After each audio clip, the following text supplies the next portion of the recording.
Hello बच्चों, let's see this question. The question says a string 50 centimeter long and of mass 10 gram produces a fundamental note of frequency 100 Hz on plucking in the middle.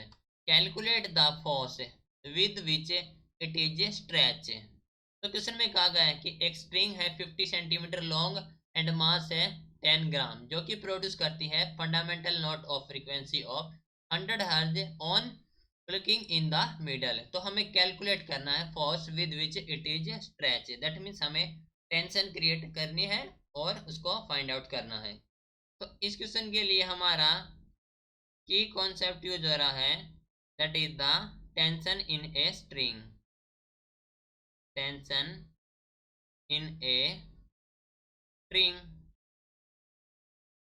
Okay, now question में कहा गया है कि जो string है वो 50 centimetre long है and mass है 10 ग्राम। ठीक है, दैट मीन्स जो मास पर यूनिट लेंथ हो जाएगा small m, that is equal to the m upon l। That means mass हमारे पास है 10 ग्राम, तो इसे लिख सकते हैं हमें 1 इंटू 10⁻³ अपॉन लेंथ है 50 centimetre, that is 0.5 metre.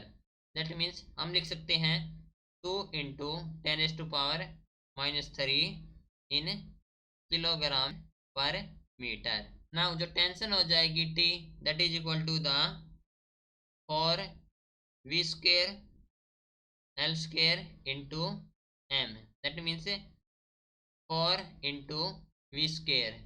v हमारे पास है फ्रीक्वेंसी, ठीक है, तो हमारे पास 100 हर्ज, तो न्यू स्केयर हमारे पास है फ्रीक्वेंसी जो कि 100, इसका स्केयर इंटू L²।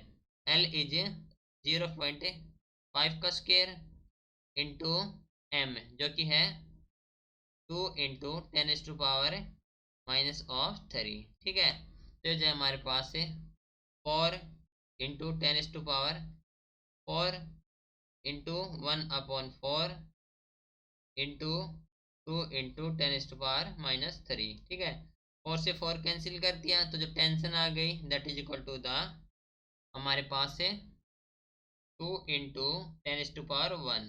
ठीक है, दैट मीन्स टेंशन आ गई 20 न्यूटन। तो ये थी हमारे पास force with which it is stretch. Okay, this is your final answer. Hope you understood it well. Best of luck.